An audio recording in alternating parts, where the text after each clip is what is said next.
આજ રોજ ઈદ ઉલ ફિત્રની નમાઝ તળાજામાં અલગ અલગ મસ્જિદોમાં અને હસનપીરની દરગાહ પાસે ઈદગાહ ખાતે મુસ્લિમ બિરાદરો મોટી સંખ્યામાં એકઠા થઈને ઈદની નમાઝ અદા કરી હતી। ત્યારબાદ આજે તળાજાના સિપાઈ સમાજના પ્રમુખ મરહુમ યુનુસભાઈ દસાડીયાના ઇંતેકાલ થયેલ છે, જે આમ જોતા ફક્ત સિપાઈ સમાજમાં જ નહીં પરંતુ સમસ્ત મુસ્લિમ સમાજે એક એવા આગેવાન ગુમાવ્યા છે કે જે પ્રમુખ સાહેબની હાજરી હોય ત્યાં સમાજના લોકો ફૂલ ઉત્સાહમાં દેખાતા।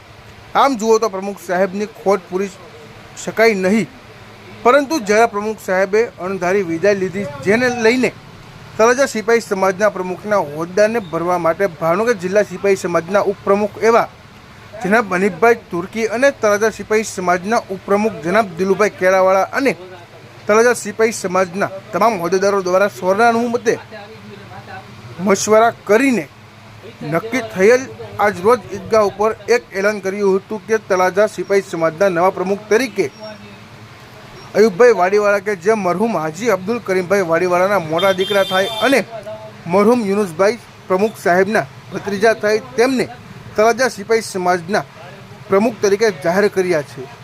તે બદલ તળાજા પાવર ન્યૂઝ ગ્રુપ તરફથી અયુબભાઈને ખૂબ ખૂબ અભિનંદન।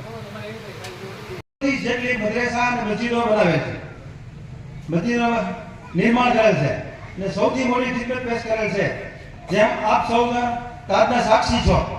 આ સૌનું આનું સૌથી મોટું ઉદાહરણ આપણા ઘર, આપણા તળાજાના આંગણે દીકરીઓ માટે દીની તાલીમ માટે મદ્રેસાની સાથે સાથે કન્યાઓની તાલીમ મળી રહે તે માટે દુનિયાની શિક્ષણની વ્યવસ્થા પણ બિલકુલ ફ્રીમાં કરવામાં આવે છે, જેમાં 510 જેટલી દીકરીઓ અભ્યાસ કરે છે અને ખિદમત આગળ વધારવા મરુમ ગણવાવાળે તેમજ તેમના કુટુંબીજનોએ હંમેશા આભારી રહે છે। આ જ ખિદમતને આગળ વધારવા તળાજા સિપાઈ સમાજના પ્રમુખ તરીકે તળાજા સિપાઈ સમાજની કારોબારીએ એવું નક્કી કરેલ છે કે ગરીબ બાપુ વાડીવાળાના કુટુંબમાંથી જે છોકરાને ગમે લેવામાં આવે એટલે એમાંથી લેવામાં આવે અયુબભાઈ હાજી દસાડીયાને તળાજા સિપાઈ સમાજની કારોબારીની અંદર લેવામાં આવે છે અને તેમને તે પ્રમુખ પદનું સ્થાન આપવામાં આવે છે। એવું સર્વાનુમતે વર્ણન કરી નક્કી કરવામાં આવેલ છે।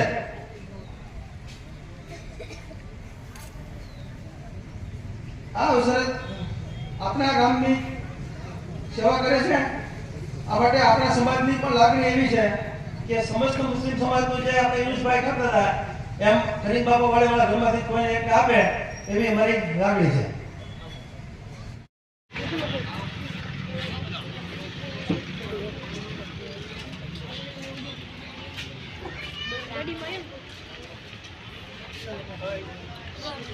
Assalamualaikum warahmatullah.